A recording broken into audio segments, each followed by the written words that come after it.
नमस्कार, मी यशश्री. लोकमत भक्तीच्या शंका समाधान या कार्यक्रमात आपलं स्वागत करते. आपण या कार्यक्रमात अनेक वेगवेगळ्या विषयांवर तज्ज्ञांकडून मार्गदर्शन घेत असतो आणि यामुळे आपल्या अनेक शंकांचं समाधानही झालेलं आहे. आणि आज आपण रेकी एक ऊर्जा कशी काम करते या विषयावर मार्गदर्शन घेणार आहोत. आपल्यासोबत आहेत international celebrity reiki healer doctor Mamta Jadhav from Giriraj holistic healer. या क्षेत्रात त्या तब्बल 18 वर्षापासून कार्यरत आहेत. त्यांना त्यांच्या कौशल्यासाठी अनेक अवॉर्ड्सही मिळालेले आहे. एवढंच नाही तर tarot card reading, black magic removal, evil I अशा विविध विषयांवर त्यांचं नाव प्रसिद्ध आहे. सर्वप्रथम डॉक्टर ममता मॅडम, तुमचं शंका समाधान या कार्यक्रमात खूप खूप स्वागत आहे. थँक्यू. मला सांगा, रेकी म्हणजे नक्की काय आणि ती कसली ऊर्जा आहे? रेकी म्हणजे युनिव्हर्सल एनर्जी, ब्रह्मांडातली ऊर्जा. रे आणि की याचा अर्थच आहे ब्रह्मांडातली ऊर्जा. तर रेकी हा प्रोसेस असा आहे की आपण ब्रह्मांडातली ऊर्जा कसं स्वतःमध्ये घेऊन त्या ऊर्जेच्या उपयोगाने लोकांना कसं हील करू शकतो. रोजच्या आपल्या जीवनामध्ये वेगवेगळे सिच्युएशन असतात जे आपण फेस करत असतो.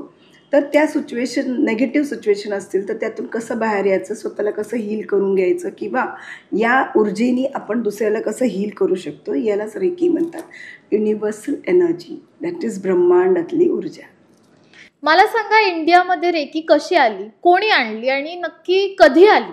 जेव्हा गौतम बुद्धाने बौद्ध धर्माचा जो प्रचार चालू केला होता आणि त्यांच्या त्या प्रचाराच्या जर्नीमध्ये ते वेगवेगळ्या कंट्रीजमध्ये ते ट्रॅव्हल करत असताना त्यांना वेगवेगळ्या प्रकारचे जे पण प्रॉब्लेम, आजार किंवा जंगलमधून पास होताना काय झालं किंवा आजारी पडले, फिवर आलं, तर ह्या गोष्टी ते स्वतःच्या एनर्जीनी समोरच्याची हिलिंग करायचे.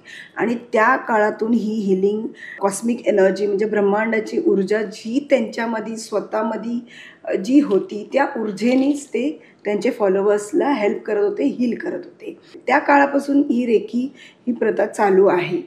आणि मध्यंतर ते गायब झालेली, विलुप्त झालेली. आणि Mikao Usui, a lecturer, Bible teacher in Japan, तर 1920मध्ये यांनी ह्या रेकीचं इन्व्हेन्शन केलं. And Mikao Usui is the founder. ते फाउंडर आहेत रेकीचे. 21 दिवसाचं स्ट्रॉंग एकदम हार्ड मेडिटेशन करून त्यांनी ते स्वतःमध्ये ॲक्टिवेट केले आणि पूर्ण वर्ल्डभर त्याचा प्रचार केला.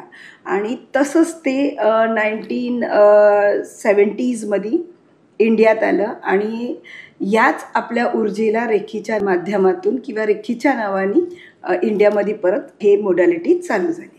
मला सांगा, रेकी करायची अशी कोणती फिक्स वेळ आहे का, की त्याच वेळेला आपण रेकी केली पाहिजे असं? रेकी हे आपल्या धरतीमध्ये येण्याचा एक वेळ असतो, तो म्हणजे पहाटेचा ब्रह्ममुहूर्त. सूर्य उदयाच्या 90 मिनिट्स बिफोर या वेळेस ही धरतीमध्ये ही ऊर्जा येते. त्यावेळेस आपण झोपलेला असतो. तो अनफॉर्च्युनेटली आपण ते रिसीव्ह करत नाही.